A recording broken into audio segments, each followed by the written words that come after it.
కాంగ్రెస్ పుంజుకుంటున్నట్టు కనబడుతుంది. ఇలాంటి చిన్న చిన్న వివాదాలు చినికి గాలివాదనగా మారి బీఆర్ఎస్ మరింత బలహీనపడే అవకాశం ఉంది కాదంటారా? గతంలో మీరే చెప్పారు. ఇప్పుడు ఒకటి లక్ష్మీనాథ్ గారు ఇలా రెండు విషయాలు కూడా ఉంది. ఒకటి ఏంటంటే కేసీఆర్ కొద్దిగా ఏది అసంతృప్తి పార్టీలు ఎవరైనా చెప్పినా లేకపోతే కొద్దిగా ఆయనకు లాయల్ గా లేకుండా తెలిసినా కూడా నిర్మోహమాటంగా ఇది ఆల్రెడీ నరేంద్ర నుంచి చూస్తాను. 2001 నుంచి కూడా బీఆర్ఎస్ పార్టీ ఫార్మేషన్ నుంచి కూడా మేము క్రియాశీలకంగా ఉన్నాం కాబట్టి అప్పుడు చెప్తున్నాం. ఆల్రెడీ నరేంద్ర నుంచి మొదలైన ఈ విశ్వాస ప్రశాసన టీఆర్ఎస్ లో లేదా బీఆర్ఎస్ లో పెద్ద పెద్ద నాయకులు ఈట రాజేంద్ర వరకు కూడా కొనసాగింది. ఎక్కడ కూడా కొద్దిగా ఆయనకు అనుమానం వచ్చినా లేకపోతే ఆయన పెత్తనాన్ని ప్రశ్నించినా లేకపోతే ఆయన ఉనికిని ఎవరైనా పరోక్షంగా ప్రశ్నించినా కూడా ఆయన టార్గెట్ చేయలేదు. రైట్ పాపిరెడ్డి గారు, పాపిరెడ్డి గారు మళ్ళీ వస్తాం మీ దగ్గరికి.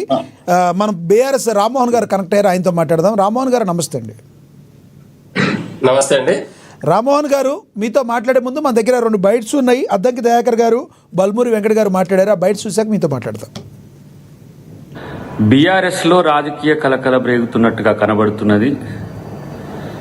కవిత గారు రాసినట్టుగా ప్రచారం జరుగుతున్న లేఖ వాళ్ళ పార్టీ అంతర్గత అంశమైనప్పటికీ కూడా అది కాంగ్రెస్ పార్టీ ఏదో చేసింది అని చెప్పినట్టుగా బీఆర్ఎస్ మిత్రులు మాట్లాడడం అనేది హాస్యాస్పదం.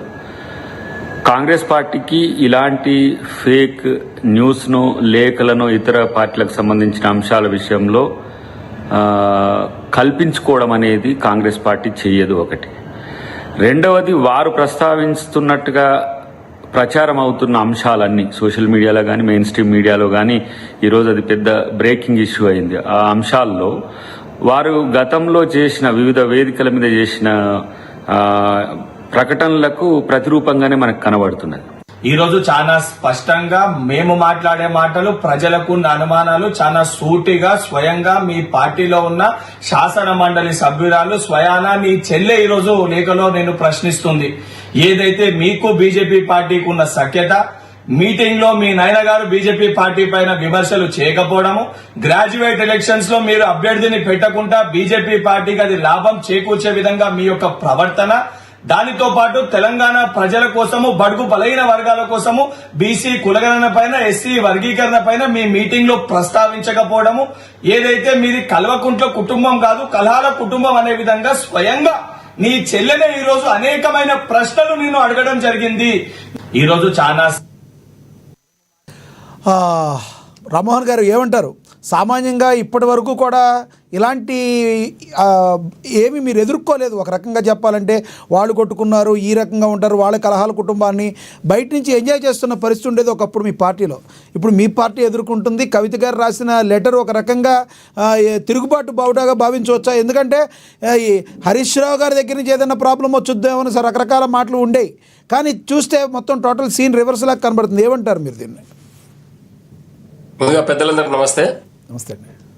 ఈ లేఖాంశం ఎవరైతే బయటకు తీసుకొచ్చిరో మీడియా లోపల, మీడియా సంస్థలందరికి కూడా ప్రముఖంగా వార్తలు మార్చి వడ్డించడానికి అవకాశం తప్పితే ఇందులో పెద్దగా మనం డిస్కస్ చేయాల్సిన అంశంలో పెద్దగా ఏం కనిపించట్లేదు. కేవలం టీ కప్ లో తుఫాన్ మాదిరి ఇదంతా కూడా. ఎందుకంటే ఒక పార్టీలో కార్యకర్తగా కవిత గారు రాసిందొచ్చని అందరూ భావిస్తారు, మేము కూడా అదే భావిస్తా ఉన్నాం.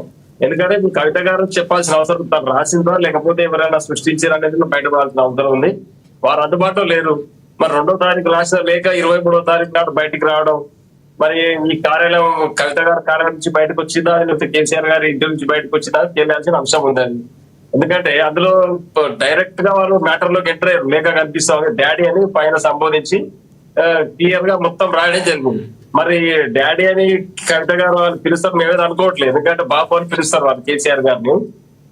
మరి అది వదిలిపెట్టి డాడీ అని రాసిన పైన డైరెక్ట్ గా మరి ఇలాంటి సంబోధన లేకుండా డాడీ అని రాసి కింద ఇవన్నీ line by line 1 by 1 positive అంశాలు నెగిటివ్ అంశాలు రాయడం జరిగింది. ఇదైతే మేమైతే భావిస్తామో కవిత గారు రాసినట్టుగా మాకైతే అనిపించట్లేదు.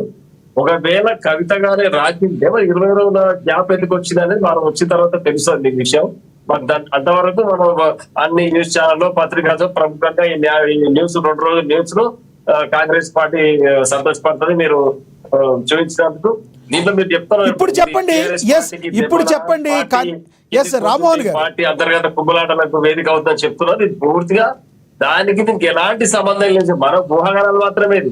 వారు ఒక కవిత గారు ఒక లెటర్ రాసినంత మాత్రాన టిఆర్ఎస్ పార్టీ అంతర్గత కుమ్మలాటలు అయిపోయింది, కాంగ్రెస్ పార్టీ పబ్లిక్ లో ఇమేజ్ పెరిగిపోయింది. రామ్మోహన్ గారు, రామ్మోహన్ గారు నా వాయిస్ వినపడుతుందా?